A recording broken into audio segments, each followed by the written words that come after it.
सभी लोग ध्यान से जागते रहो। कोई भी रानी सा के कमरे में जाना नहीं चाहिए।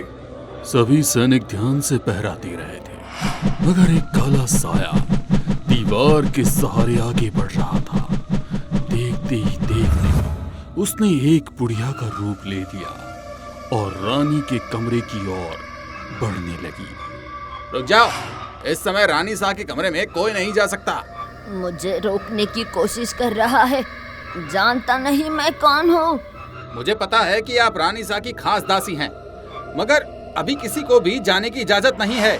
सैनिक के रोकने पर उस बुढ़िया ने गुस्से में उसकी ओर देखा तो उसकी आंखों से एक रोशनी निकली और उस रोशनी में वो सैनिक जलकर भस्म हो गया। मुझे कोई नहीं रोक सकता, मैं रानी के बुलाने पर ही आई हूँ।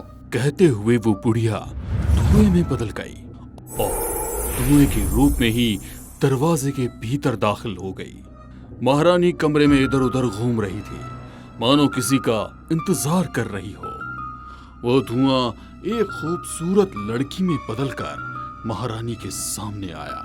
महारानी की जय हो। मुझे रात के वक्त क्यों बुलाया है? तुमने आने में इतनी देरी क्यों कर दी?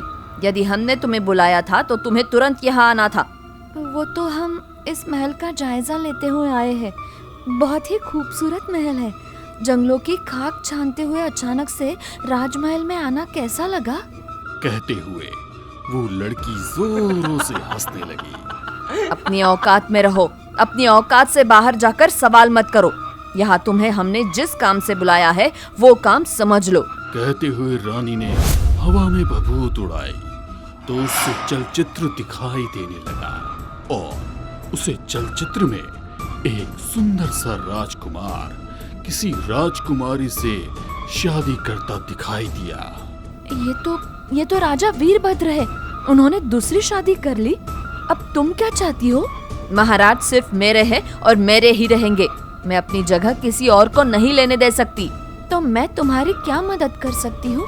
तुम्हें राजा के ऊपर तंत्र क्रिया का उपयोग कर उन्हें उस लड़की से दूर करना होगा। इतने छोटे से काम के लिए मुझे क्यों याद किया? ये तो तुम खुद कर सकती थी। हम डायनों को इंसान से शादी करने की इजाजत नहीं है, मगर यदि कोई शादी कर लेती है तो उसका जादू शादी के बाद उसके पति या उसे किसी रिश्तेदार पर नहीं चलता। यदि वो इनमें से किसी पर जादू करने की कोशिश करती है तो उसकी पूरी ताकत खत्म हो जाती है। इसलिए मैं इन दोनों का कुछ भी बिगाड़ नहीं सकती। तुम्हें मेरी मदद करनी होगी। मार दो राजा को और उसकी दूसरी पत्नी को। महारानी सुगंधा, तुम्हारी मदद तो मैं करूंगी, मगर उसके बदले मुझे क्या मिलेगा? शायद तुम भूल गई, कल रात को सदी का सबसे बड़ा चंद्र ग्रहण है और इस दिन तुम अगर किसी राजघराने से जुड़े हुए व्यक्ति की बलि दोगी तो तुम कई गुना ज्यादा ताकतवर बन जाओगी। किसी भी राज परिवार के सदस्य के पास पहुंच पाना और वो भी ग्रहण के दिन किसी भी डायन के लिए नामुमकिन है, मगर मैं तुम्हारी मदद कर सकती हूँ। फायदा तुम्हारा ही है। मैंने बताया है कि मैं बीमार हूँ, तो मेरे कमरे में आने की इजाजत किसी को भी नहीं है।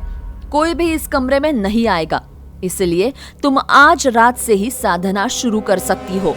रानी के कहने पर वो लड़की अपने असली रूप में आ जाती है। खूबसूरत से दिखने वाली लड़की बहुत ही भयानक नजर आ रही थी। ऊपर से नीचे तक काला लबादा और गले में कोड़ियों की माला, हाथ में चिमटा और अजीब से पत्थर। उसके पैर उल्टे थे। वो अपने पैरों को घसीटते हुए उस कमरे की अलमारी के रास्ते दूसरे कमरे में चली गई। दूसरी तरफ राजा अपनी नई दुल्हन के साथ बहुत खुश था। वो चांदनी रात में लोग राजमहल के बगीचे में ही बने छोटे से तालाब के पास बैठे थे। हम बहुत खुश हैं। हमारी पहली जीवन संगिनी हमें संतान देने में सक्षम नहीं है, मगर फिर भी वो हमें जीवन की हर खुशी देना चाहती थी। हमारा अंश उनकी कोख में ना सही किसी और की कोख में आकार ले, ये सोचते हुए उनकी मर्जी से ही हमने आपसे दूसरी शादी की। जल्दी हम तुम्हारे साथ शुभ मुहूर्त देखकर संसर्ग करेंगे ताकि इस राज्य को इसका वारिस मिल सके। महाराज, हमें बहुत डर लग रहा है। हमने सुना है बड़ी महारानी तंत्र मंत्र को जानती है। यदि उन्होंने हमारा कुछ अनिष्ट कर दिया तो कोई बात नहीं, मगर गुस्से में आकर उन्होंने आप पर या हमारे आने वाली संतान पर कोई तंत्र विद्या का प्रयोग किया तो क्या होगा महाराज?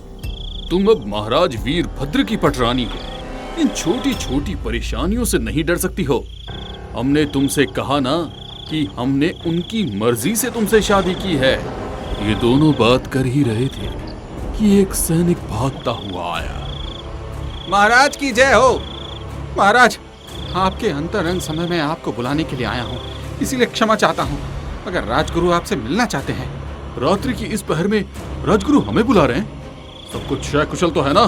राजगुरु के अचानक बुला लेने से महाराज हड़बड़ाकर उस जगह से खड़े हो गए और राजगुरु के पास जाने के लिए निकल गए।